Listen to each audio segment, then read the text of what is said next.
அடுத்து heroines. Love டுடேக்கு heroines வந்து பார்க்கும்போது எல்லாருமே கூட நடிக்கிறதுக்கு தயங்கினாங்க.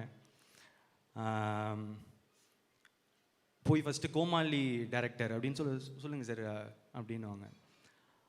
சூப்பர், எக்ஸைட்டடாக இருக்குது ஒர்க் பண்ணேன். யார் ஹீரோ அப்படின்னு கேட்டேன். நான் தான் ஹீரோ. டேட் என்ன சொன்னீங்க? மார்ச் தான் கொஞ்சம் கஷ்டமாக இருக்குது, நான் கொஞ்சம் டேட்ஸ் மட்டும் பார்த்துட்டு சொல்லிட்டா அப்படின்வாங்க. Okay okay. இன்னொரு வெரைட்டி இருக்கும், இதில் பெர்ஃபார்மன்ஸ் ரொம்ப அதிகமாக இருக்குது, நான் கொஞ்சம் கம்மி பெர்ஃபார்மன்ஸு, கொஞ்சம் ஈஸியாக பெர்ஃபார்ம் பண்ணுற மாதிரி படமாக பார்த்துட்ருக்கேன் அப்படின்னாங்க. இது புதுசாக இருக்கே பார்ப்பேன். ஆனால் சில பேர் உண்மையாக வந்து இல்லை சார் நான் கொஞ்சம் பெரிய ஹீரோவோட நடிக்க விரும்புகிறேன் அப்படின்னு சொன்னவங்களுக்கெல்லாம் thanks.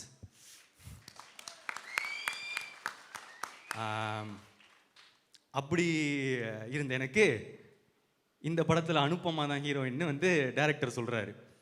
One of the heroine, கையோட கோச்சிக்காதீங்க, ஃபஸ்ட்டு வரேன். அனுப்பமா ஹீரோயின் அப்படின்னு வந்து சொல்கிறாங்க.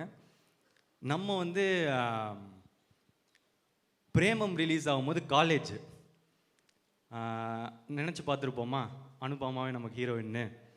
ஸோ காலையில் அன்றைக்கி நாள் ஃபஸ்ட்டு செட்டில் நாள் அனுப்பமா வரான்னு சொன்னாங்க. ஆளுவா புழலிந்தீரத்துன்னு பாடிட்டு வைப்பில் இருந்தேன். ஆரோரம் இல்லா நேரத்து அப்படின்னு சொல்லிட்டு இருக்கும் போது அனுப்பமா வராங்க. பார்த்தா செம்ம க்யூட்டு, சூப்பராக நடித்தாங்க.